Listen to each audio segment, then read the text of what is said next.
Tahimik, ngunit malakas ang bagyong unti-unting nabubuo sa market ni XRP. Habang karamihan sa mga traders ay nakatingin lang sa daily charts, may nangyayaring hindi napapansin. Isang biglang pagbabago sa liquidity ng mga exchanges. Ayon po sa mga bagong datos, nababawasan ng husto ang XRP na hawak ni Binance. Ibig pong sabihin, may paparating na supply shock na pwede pong baguhin ang galaw ng market sa mga darating na linggo. Kaya yan po ang siyang ating pag-uusapan sa video na ito. Pero bago po tayo magpatuloy, ay pakibasa na lamang po muna ang disclaimer dito po sa ibaba ng ating screen.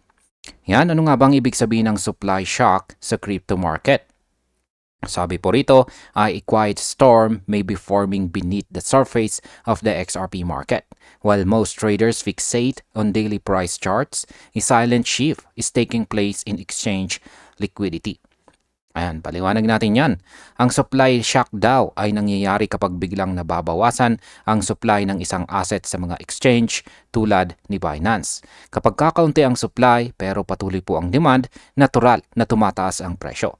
Sa kaso po ni XRP, mukhang ito na ang senyales na unti-unti nang inaalis ng mga investors ang kanilang tokens mula sa exchange papunta sa private wallets kung saan ay isang indikasyon na gustong hawakan nila ng gusto po nilang hawakan ito ng matagal.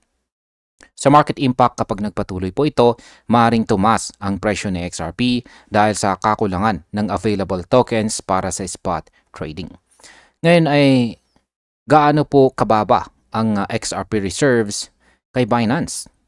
Sabi rito ay recent on-chain analytics reveal that Binance XRP reserves have dropped to just 2.74 billion tokens, one of the lowest levels in over a year. This decline signals a consistent pattern of XRP being withdrawn from centralized exchanges into private custody. Ayon po sa pinakabagong on-chain data, bumaba na sa 2.74 billion tokens ang hawak ni Binance. Pinakamababa ito sa loob ng mahigit isang taon. Ibig pong sabihin maraming traders at investors ang nagwi-withdraw ng kanilang XRP palabas ng centralized exchanges papunta sa mga personal na wallet. Kapag ganito ang galaw, madalas itong senyales ng long-term accumulation o paghahanda para sa malaking paggalaw ng presyo. Sa market impact, ang pagbaba po ng reserves ay nagpapahiwatig na mas kaunti ang XRP na pwede pong ibenta agad. Kaya mas malamang ang biglaang pagtaas ng presyo kapag dumating ang malakas na demand. Ngayon ay bakit po ba mahalagang bantayan ang pagbaba ng reserves? Sabi po rito tungkol dyan ay when exchange held balances fall, sell-side liquidity also decreases, reducing the available supply for spot trading. This movement, though quiet, is often an early signal of strategic accumulation. Kapag bumababa raw ang hawak ng mga exchange, nababawasan din ang liquidity sa sell side. Ibig sabihin, kaunti na lang ang mga token na madaling maibenta. Ang ganitong senaryo ay kadalasang sinyales ng mga investors na nag-accumulate ng tahimik. Maring naghahanda po sila sa paparating na rally. Kapag nagsabay ito sa biglang pagtaas ng demand, pwedeng magresulta po ito sa mabilis at matinding pagtaas ng presyo ng XRP. Sa market impact, ang ganito pong setup ay kadalasang nauuna bago mag-pump ang presyo ng isang coin. Kaya inaasahang mas magiging volatile po sa XRP sa mga susunod na linggo. Ngayon ay sino naman po itong si Ginoong Arthur at bakit po siya nagbigay ng babala or warning tungkol dito? Sabi po rito ay crypto analyst Arthur drew public attention to the trend in a recent X post, emphasizing that smart investors appear to be taking their XRP off exchanges to hold it. His observation aligns with data from several blockchain trackers showing continued outflows from Binance wallets. Paliwanag po natin yan. Ito po yung kanyang aktual na post. Itong si Ginong Arthur ay isa po siyang kilalang crypto analyst. Siya ang unang nagbigay ng babala tungkol po sa patuloy na pagbaba ng XRP kay Binance. Ayon sa kanya, maraming smart investors ang nagtatanggal ng kanilang XRP sa exchange upang itago ito. Ito raw ay malinaw na indikasyon ng strategic accumulation. Kapag tinanggal po sa exchange ang mga token, hindi ito agad mabebenta, kaya nagiging limitado ang supply sa market. Ang market impact po dito ay ang pagbawas ng XRP sa exchange wallets ay posibleng magpababa ng liquidity at magdulot ng biglaang pagtaas ng presyo kapag dumagsa ang mga buyers. Ano naman ang ibig sabihin ng smart money accumulation? Sabi po rito, ay Arthur described the move as a sign of smart money accumulation, suggesting that experienced holders are preparing for tighter liquidity conditions ahead. Such actions often occur before major price moves, as long-term investors remove assets from short-term circulation. Ayan, ang smart money accumulation daw ay tumutukoy sa galaw ng mga matatalinong investors na kumikilos bago pa man mapansin ng karamihan. Inililipat po nila ang kanilang mga asset papunta sa cold wallets. Tanda na hindi nila planong ibenta agad. Sa madaling salita, naghahanda sila sa masikip na liquidity sa hinaharap. Kapag ginawa ito ng maraming holders, nagiging mas sensitibo po ang market sa kahit maliit na pagtaas ng demand. Sa market impact, kapag naabot na ang critical point ng low supply, kahit maliit na buying pressure lang ay pwede pong magdulot ng malaking pump sa presyo ng XRP. Ngayon ay bakit po ba mahalaga ang exchange reserves sa presyo ng XRP? Sabi po rito ay exchange reserves serve as a direct indicator of potential market liquidity.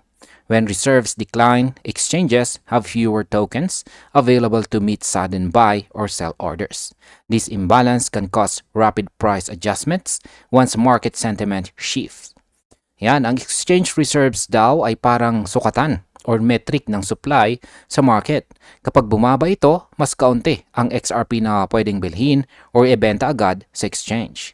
Kaya kapag biglang nagbago po ang market sentiment, mabilis din ang magiging galaw ng presyo. Kapag bumuhos ang demand, agad tataas ang presyo dahil wala ng sapat na supply para sumalo sa mga orders. Sa market impact, maaari pong magkaroon ng biglaang volatility or price surge, lalo na kung sabay ang demand mula sa retail at saka institutional buyers. Ngayon ay nakita na ba natin ito dati sa ibang cryptos? Sabi po rito tungkol dyan ay in previous cycles, similar reserve drops across Bitcoin and Ethereum preceded notable rallies. Though not a guaranteed signal, XRP's current reserve decline fits the same pattern observed before major upward price actions. Yan. Sa madaling salita ay oo, nakita na natin ito dati kay Bitcoin at Ethereum. Noong bumaba ang kanilang exchange reserves, sumunod agad ang malalaking rally. Hindi man ito garantiya, pero malinaw na pareho ang pattern na nakikita ngayon kay XRP. Kapag nagkataon, maaaring sumunod din sa XRP sa yapak ng mga naunang coins at magsimula ng panibagong bull run. Sa market impact, kung totoo ang pattern na ito, maaaring magbukas ang susunod na breakout window na XRP bago matapos ang 2025. Ngayon ay paano kung magpatuloy po ang withdrawals ng XRP? Sabi rito, if withdrawals persist, the XRP market could soon face a liquidity crunch. A surge in demand against a thinner exchange order book can trigger aggressive price movements. Such conditions often led to sudden volatility spikes that catch traders off guard.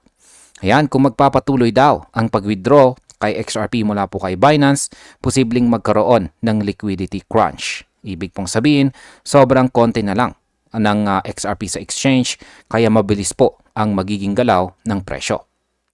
Kapag biglang dumating ang malakas na demand, pwede pong magkaroon ng biglang pagtaas o pagbaba ng presyo na ikagugulat po ng mga traders.